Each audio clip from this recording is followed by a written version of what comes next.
Lewis, representing Mr. David Baldwin, Radio 2HD. Today. After 2 Mr. years James of Mark uncertainty, Anthony's with the site of the helipad in question and the future of the service in doubt after the helicopter's owner reclaimed his property, almost 11 years ago, 1975, most of with an those old present business. from the So you can police, see from 78 missions over that period of time, well as the a lot of dedicated, crew, as you see behind me now with our new Bell Long Ranger, 2 years the helicopter ago, rescue was appeal. launched to buy another helicopter. And from that appeal, with its chairman, Mr. Don Geddes, with the sponsors contributing $65,000 and the people of Newcastle donating $435,000. The huge cheque, which represents the esteem with which the people of Newcastle hold the service, was presented by the chairman of the appeal, Don Geddes, to the president of the rescue service, John Bevan. There is still a shortfall of some $100,000, and the helicopter's running costs are also needed.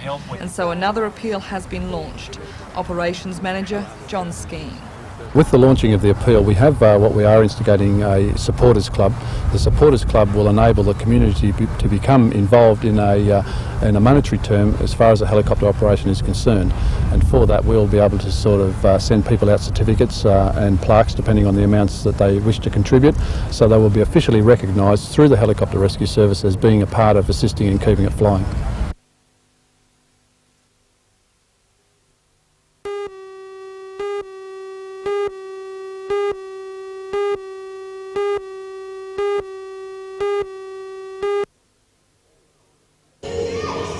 Speed soccer teams of all grades, ranging from senior to junior, took part in the tournament at the Cardiff Speed Soccer Centre. Entry into the competition was free and participants were awarded medallions and certificates to show they've taken part. Speed Soccer Championships are just one of the events in the Lake Macquarie Games, which have grown to be a major community project in their 4-year history. Taking part in the Speed Soccer were teams from Wallsend and Mayfield, as well as the Lakes area, and included many members of first-grade soccer clubs in the region. Tomorrow, a European handball competition will be played in front of what is expected to be a large and enthusiastic crowd.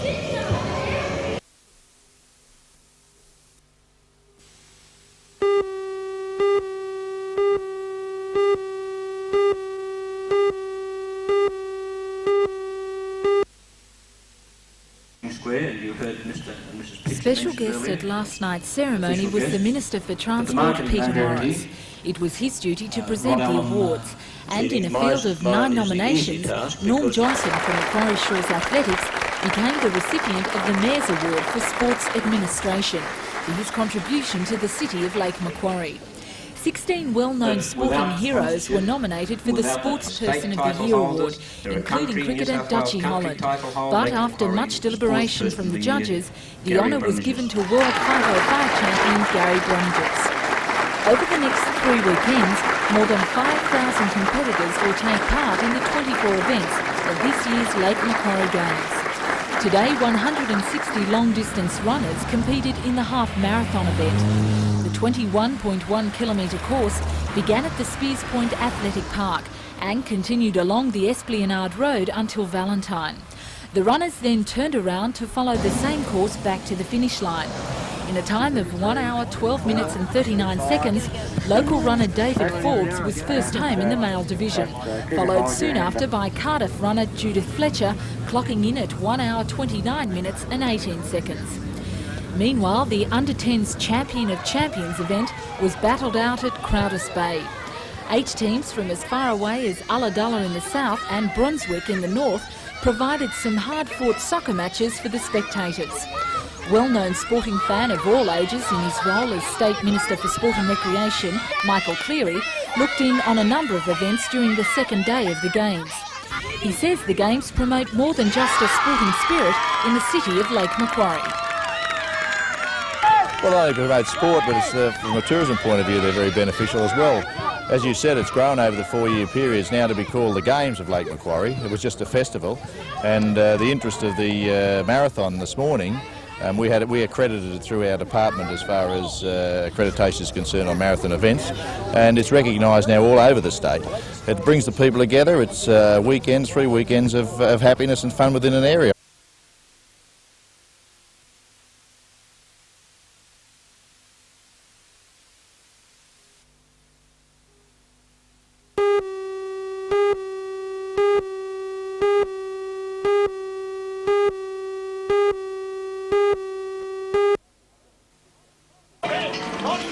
Graham Fisher, a fifth-generation cattleman, today made his final sale at the Maitland Yard before he and his family moved to a grazing property in Orange in the Central West. He sold the family property Summer Hill to the Hunter District Water Board to make way for the region's fourth water source, Tilligra Dam. Today a very sad day for you. How's it feel?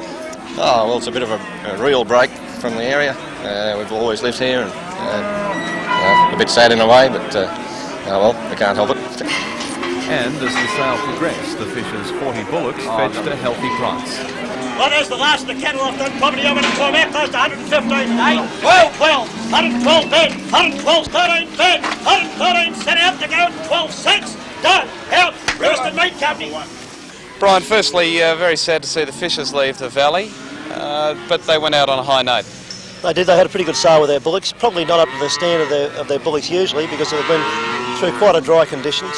And generally, I think if their cattle would have been up to their past standard, then they'd have probably topped at 116 or 17 cents today. What sort of trends have appeared today in the sale? Well, I think they've been predominantly firm. The cow market's been very, very strong once again. Top cows topping at $1. The bullocks there at the moment have topped at 113.6 or 13.8, I think it was. Young cattle, I think the best of the milky veal has made just around 119 or 20 cents, with the feedlot cattle, they made around about 118 to top out, which was good. That's pretty good going considering the dry spell we've had, and of course up in North Queensland they've had some fairly high prices. What's the reason behind that? Well, I think the availability of stock, firstly. The export market's not too bad. Their bullocks, I believe, up there have topped at 125 cents over the past couple of weeks, although I do believe they dropped last week fractionally. Our cattle have just started to increase. The quality of the cattle here last week might have been just a little bit better, and we got 114.4, but they were for heavy steers at about 550 kilos. And in the next couple of weeks, what are the cattlemen looking forward to in the Hunter? Well, a bit more of the rain that we've experienced over the last couple of days, and I think that if we do get a bit more rain, I think most of the agents can pack up and go on holidays for a while, because there won't be too much to sell, I feel. You know. Yeah. Great. Eddie, thanks.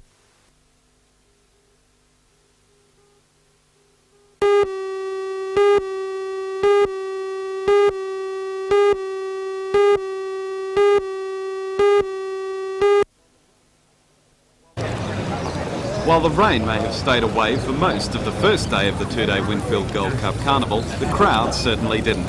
Newcastle Jockey Club officials say they were pleased with the attendance for one of their most prestigious meetings.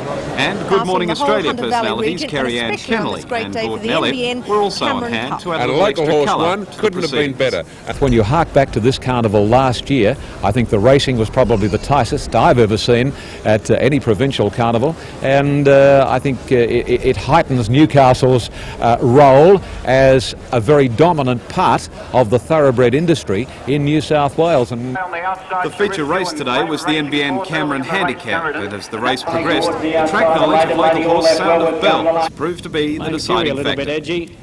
Settle, stalls open, there's a perfect start, and one of the first to break the line was Sound of Bells, Amber Man, Kiwi Kong going quickly, Credit again up on the outside, Dancehall Girl, Kiwi Kong in that leading division. It's tied early, and then came back behind them by Mighty Zephyr, followed by Count Bevic, Senshire, Riverdale, third last, second last, Menuhin, and Solo Kingdom at the tail of the field.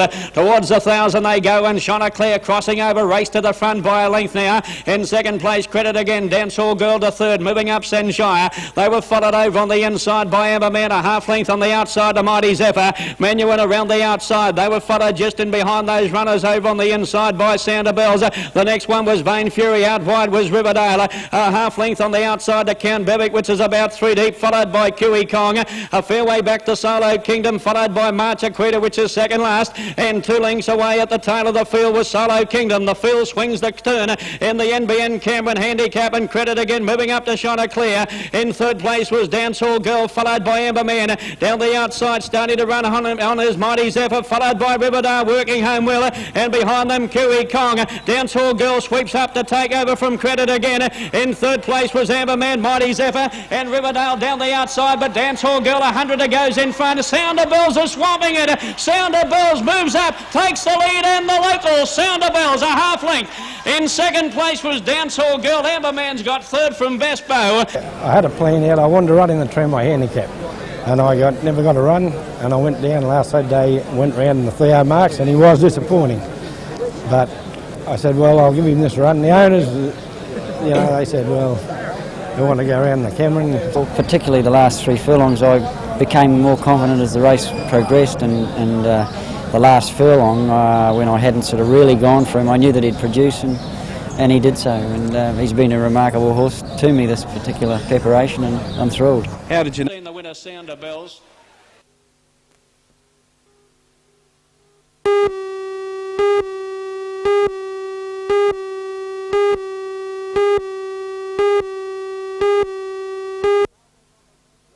Valdez on the fence, When Minivan Sir out Lord wide, crossed the line a good way first back in to race 3 Arabian, at Monday's and then Gosford came Trots, Billy Bones, few but people towards the realised how 200, big a it's all triumph over it by was the for the winning shouting. driver, Solods run them 54-year-old It's grandmother about of 6 7, in front. Margaret Marr. Garfish in second Margaret place, has been running home racing from for a the long way past back 6 years, Minivan, and although then came successful at Glycol, trials but and also gymkhanas, is gonna it was rock her in first win and at a Solod registered breezing meeting. to the line is Racing gonna is in record a Margaret's very blood. easy win. My brother had trotters, and I decided to give him a hand with them, and then we branched out on our own, the son and I. Now, 8 years ago, it wouldn't have been very usual for a woman to be in that field. How did you find it? Oh, good. Yes, the men seem to accept you all right. You have a comment here and there that's, you know, that's not too nice, but you don't worry about it. Margaret holds down a full-time job as a technical assistant at the Mater Hospital, so finding time for training means an early start every day. I get around the showground about 5 o'clock, and I finish there about 8 o'clock. Scored a very easy I go win. home and run through the shower and off to work. Third place, give it to Glycol. Following her victory on Monday afternoon, Margaret now has her sights set firmly on a win at the Newcastle Trots on Saturday week. Idea. Billy Bones, Rob's Rover, and 2 fun into...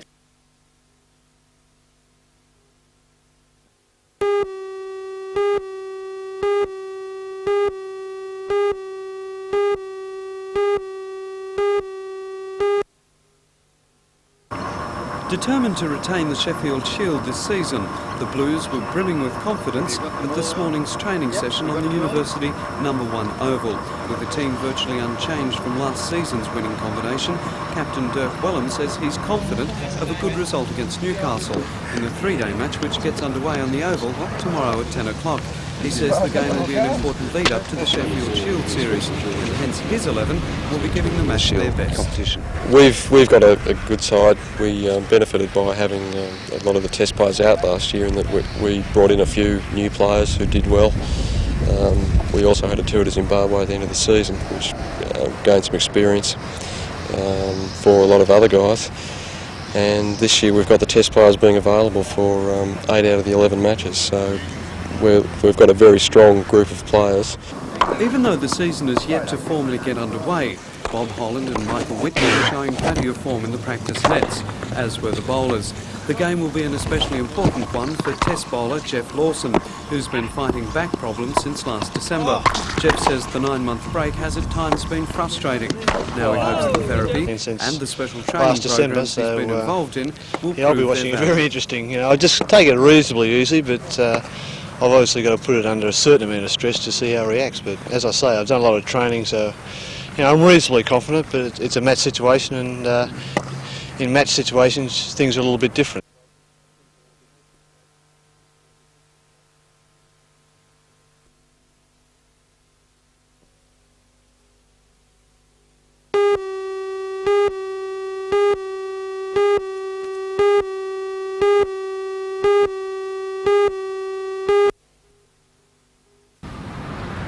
People for nuclear disarmament had hoped for a bigger protest to mark the arrival of the nuclear-capable Foster into Newcastle.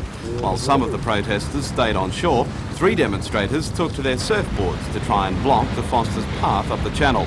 The destroyer arrived from Brisbane and is in Australia to join in the Navy's 75th birthday celebrations. The Paul F. Foster will be in port until Monday morning and open for public inspection. The US 7th Fleet Band, Far East Edition, which is also on board, will also be taking part in the military tattoo tomorrow night at the ISC.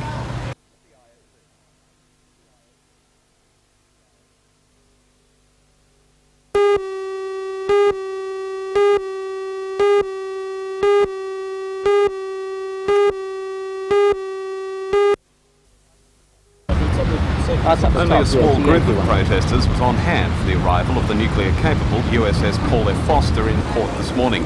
Some anti-nuclear demonstrators stayed on shore to voice their protests, while others took to surfboards to try and block the destroyer's passage up the channel. And they're not allowed in Newcastle. No bombs. Take them home with you. There's signs all over Newcastle saying, "Welcome to Newcastle, nuclear-free zone." John McNaughton, abide by your pre-selection or pre-election speech saying that we would keep Newcastle nuclear-free. Are you concerned with the protests today? The citizens of Newcastle and New South Wales have the right to express their opinions on things just like we do in the United States. I only get concerned when it affects the safety of my ship and, for that matter, their safety. Is the Foster nuclear capable, and are there nuclear weapons on the Foster? As you know, the policy of the United States government is to neither confirm nor deny the presence of nuclear weapons. The Paul F. Foster will now be in port until Monday morning and open for inspection by the public. The US 7th Fleet Band, Far East Edition, is also on board, and they'll be taking part in tomorrow night's military tattoo at the ISC. Just do that again, Stu.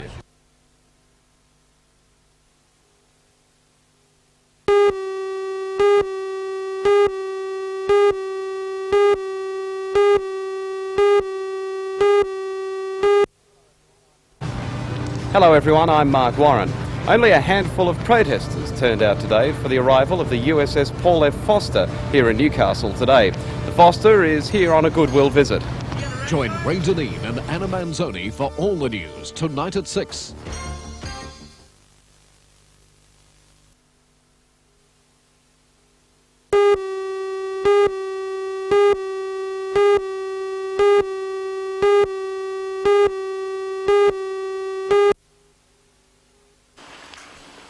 Dr. Lotter in Newcastle and the Hunter Valley on a fact-finding mission says because of the falling Aussie dollar, overseas investment, especially by German companies in local manufacturing operations, is very attractive at the moment.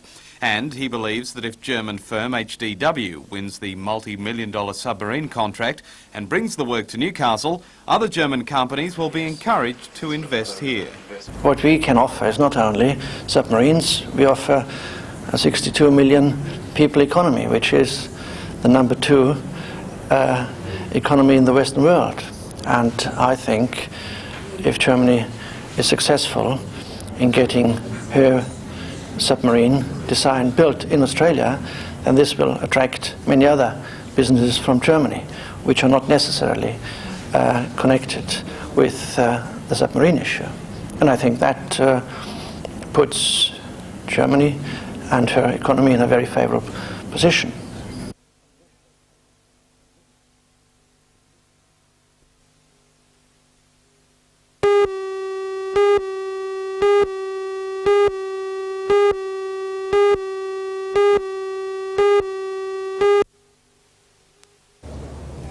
Williams and Wood, who both come from the Mayoral area, have been long-time friends and bowling rivals.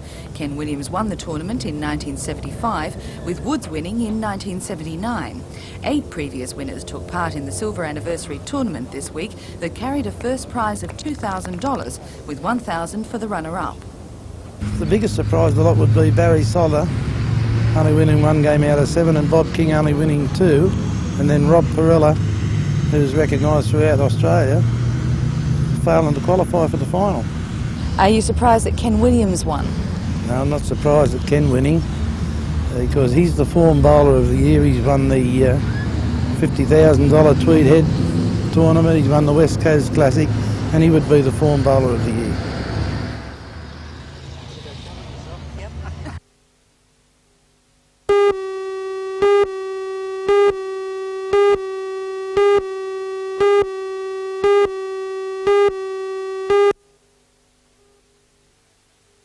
Officials from the Aviation Department's Air Safety Bureau say the pilot reported a loss of power just before the helicopter ploughed into a house at North Rocks.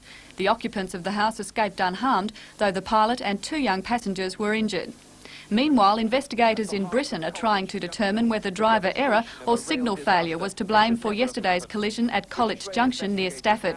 1 man was killed, the driver of the Liverpool to London train, and 70 people were injured when it collided with the London to Manchester Express.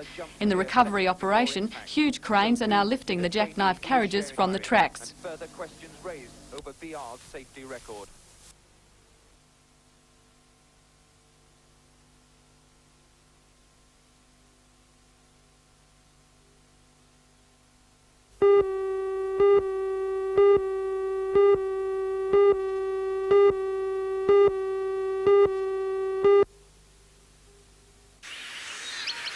New South Wales resumed this morning at 1 for 249, having dismissed Newcastle on Friday for 199. Bauer on 51 and O'Neill on 43 returned to the crease to continue the battle. The state team declared their innings at 7 for 396 early this afternoon, O'Neill retiring on 73 and captain Dirk Wellen and Small also retiring with 71. Newcastle's 4 wicket takers were Budden, Hamilton, Hogg and Palmer. Back at the crease, Newcastle captain Rick McCosker top scored in their second innings with 56. The home side finishing the day with 4 for 111. The trial match was not only a major victory for the Blues, but quite a triumph for fast bowler Jeff Lawson, having his first run in 9 months after a crippling back injury. In the first innings, he took 2 for 19, including McCosker's prized scalp, and today 2 for 26 off 11 overs. Stretching in the outfield, he's said to be pleased with his performance and the way his back stood up to his return to first-class cricket.